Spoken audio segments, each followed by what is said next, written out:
Good morning. My name is Jennifer Clements. I'm a poet, essayist, and playwright based in Washington, D.C. I'm also proud to be one of the original cohort of writers in residence at the Woodlawn and Pope-Leighey House back in 2016. Um, the sequence of poems that I'm going to share with you today is actually still on display at the Woodlawn Mansion, and when the property opens back up again for visitors, you will be able to go and see these hanging on the walls. These were developed in looking at a lot of the artifacts that still rest in spaces in Woodlawn and thinking through what it was to be a woman in that era and specifically what it meant to be a woman on that property. So these were largely inspired by the needlework, by the family tree that is done in pen and ink and is just beautiful and massive and incredibly detailed, and the other objects that were around that were ascribed to Nellie or other women in that space. So the sequence I'm about to read is called the Needlework Variations. I hope you enjoy. Variation 1. Every stitch counted, woven histories like petticoat folds beneath your muslin gown. We are meant for making. Spill your words, a sampler, a grammar, a craftsmanship of letters cousin to embroidery or filigree or plain work or painting. It is a feminine trait to absorb and reshape, to ornament the world not in beauty but in meaning and constraint, to dispatch parts of self enveloped to others, and like colonial children, 3 of every 7 fail to thrive. Variation 2. Every stitch shall be counted, so obsess. It is a woman's work, arranging like daffodils or constellations, fallacious shade and shadow. What forms a thread but a fiber and care? What forms a fiber but proof of life? A cotton bud, a lamb's mottled fleece, or worm-spun silk, or you. So embroider. It is a woman's work to layer new life upon the old, a woman's body constructed for its own remaking. Everything cloaks its meaning in something else. We call this beauty, or symbol, or preservation.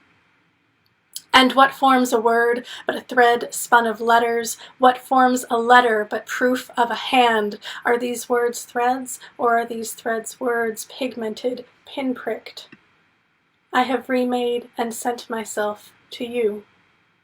Look now, Elizabeth, your fingertips, smeared, thick, with ink and blood. Variation 3. Every stitch counted, thread-made things in female-governed spaces, harpsichord, piano, bracelets beaded in small seed glass. These hands, intractable makers, conductors of string. Look, a fire screen. Its basket of flowers, tactile and scentless, save the memory of berries. Vociferous pigment dreams, stitches the age of a nation. It was blue once, the way a song tethers memory. The thread's song is blue.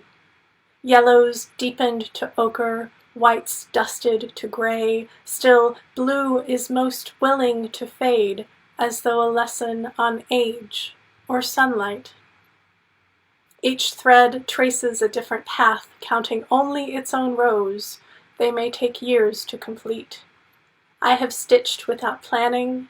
It has landed me here. Yet always there is design. Thread will not ask its reason, its pattern, but like a good skeptic, I do. Variation 4. Every stitch counted.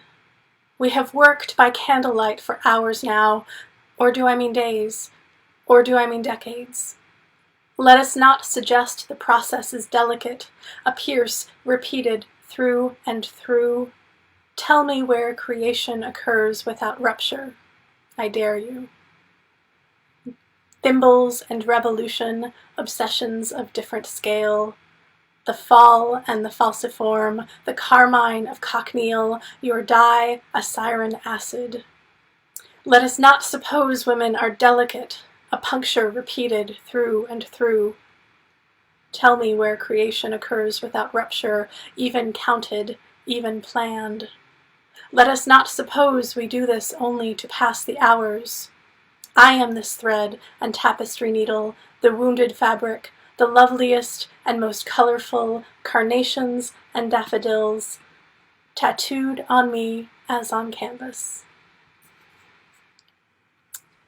Now, those poems were created in looking to the past and thinking about gender as it specifically relates to Nellie and her experiences in Woodlawn and all of the other women of that time and in that space, and how that really shaped their existence and shaped the parameters around how they were expected to operate in society. And I think a lot of that has changed, but in terms of the inequities and in terms of the things that still at a systemic level are affecting the experiences of women and girls in a limiting way, a lot of those still exist. And I mention this because as I'm speaking to you from my quarantine home, you know, in this pandemic moment, as the world is facing the implications of the virus and then the what comes next, as with any major crisis, women and girls in a lot of places are bearing the brunt of the aftermath of the adverse effects of what's happening, and that takes shape in a number of ways. And so since a part of why I am drawn to write and why I'm drawn to create is to put the past and the present and the future and all of the issues that continue to repeat over the course of humanity and civilization in conversation with each other, in concert with each other, I encourage you to consider the ways in which gender is shaping a lot of what is happening in certain places in terms of access to healthcare, in terms of relief for, say, undocumented workers or domestic workers, and how gender continues to play a part not only in the past as we see here, but in the present and potentially in the future moving forward.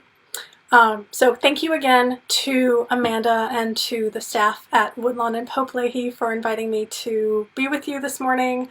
I'm honored to share these poems with you, and I hope that everyone is safe and well, and when we are allowed to convene in public spaces again, I hope that you will stop by the Woodlawn Mansion and visit these poems on the wall and see the other extraordinary historic artifacts and spaces that are a part of that site. Thank you. Have a great day.